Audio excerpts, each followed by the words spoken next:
2019లో one day world cup గెలుచుకున్న England జట్టు ఆ తర్వాత ఆ స్థాయిలో రాణించలేకపోయింది.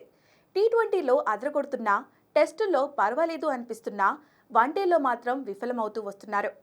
ప్రస్తుతం జరుగుతున్న ఛాంపియన్స్ ట్రోఫీలో ఇంగ్లాండ్ ఆట చూస్తుంటే అసలు వన్డేలో ఎలా ఆడాలో మర్చిపోయారనే సందేహం కలుగుతుంది. ఆడిన తొలి 2 మ్యాచ్ల్లో ఓడిపోయారు. బట్లర్ వన్డే కెప్టెన్సీ పగ్గాలు చేపట్టినప్పటి నుంచి ఇంగ్లాండ్ 50 ఓవర్ల ఫార్మాట్లో ఘోరంగా విఫలమవుతుంది.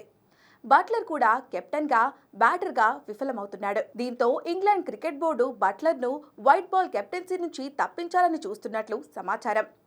తాజా నివేదికల ప్రకారం బట్లర్ కెప్టెన్సీపై ఇంగ్లాండ్ క్రికెట్ బోర్డు అసంతృప్తిగా ఉన్నట్లు తెలుస్తోంది.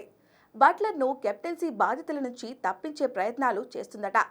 అతని స్థానాల్లో హ్యారీ బ్రూక్ను ఇంగ్లాండ్ కెప్టెన్గా ఎంపికయ్యే అవకాశముంది. మరోవైపు బట్లర్ మాత్రం ఇంగ్లాండ్కు ఇంకా కెప్టెన్సీ చేసేందుకు తాను సిద్ధంగా ఉన్నానని తెలిపాడు. కానీ వన్డేల్లో ఇంగ్లాండ్ ప్రదర్శన చూసుకుంటే చివరి 9 వన్డేల్లో 8 మ్యాచ్ల్లో ఓడిపోయారు. ఛాంపియన్స్ ట్రోఫీకి ముందు భారత్పై 0-3 తేడాతో క్లీన్ స్వీప్ అయ్యారు.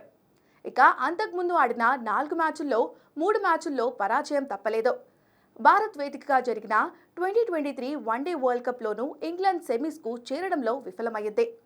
ఈ టోర్నీలో ఆఫ్ఘనిస్తాన్ చేతిలో ఓడిపోవడం సంచలనంగా మారింది. ఇక ప్రస్తుత ఛాంపియన్స్ ట్రోఫీలో ఇంగ్లాండ్ తమ చివరి మ్యాచ్లో శనివారం సౌత్ ఆఫ్రికాతో తలపడుతుంది.